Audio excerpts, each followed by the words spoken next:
पुणे जिल्ह्यातल्या आता टॉप 9 आपण बातम्या बघणार आहोत। येत्या 24 फेब्रुवारीला पुण्यातील काँग्रेस भवन इथं महाविकास आघाडीचा मेळाव्यात तिन्ही पक्ष करणार जोरदार शक्ती प्रदर्शन।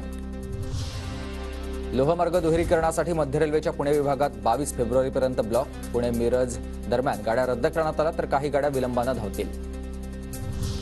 पुण्यात दुर्घटना टाळण्यासाठी पुणे प्लॅटफॉर्मवर आता स्वयंपाक बंदी। सर्व स्टॉल हळूहळू बंद करण्यात येणार, रेल्वे प्रशासनाची माहिती। शिवजयंतीनिमित्त सिंहगडावर जाणाऱ्या शिवभक्तांना पोलिसांच्या सूचना। शिवज्योत घेऊन जाताना भान बाळगा, तसंच बाईकच्या सायलेन्सरचा कर्णकर्कश आवाज केल्यास कारवाई करण्याचा पोलिसांचा इशारा। पुणे जिल्ह्यातील गुन्हेगारांची सर्व माहिती तयार ठेवा। आगामी लोकसभा निवडणुकीच्या पार्श्वभूमीवर जिल्हाधिकाऱ्यांच्या पोलीस प्रशासनाला सूचना।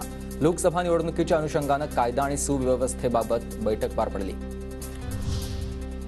पुण्यातील सावित्रीबाई फुले पुणे विद्यापीठात परिसरात आजपासून वाहतुकीत बदल। विद्यापीठासमोरील आचार्य आनंद ऋषीजी चौकात मेट्रोचं काम सुरू असल्यामुळे वाहतूक कोंडी दूर करण्यासाठी वाहतुकीत बदल। 10वी 12वीच्या परीक्षांसाठी राज्य माध्यमिक आणि उच्च माध्यमिक मंडळ सज्ज। येत्या 21 फेब्रुवारीपासून 12वीची तर 1 मार्चपासून 10वीची परीक्षा सुरू होणार। परीक्षा केंद्रांवरील तयारी पूर्ण।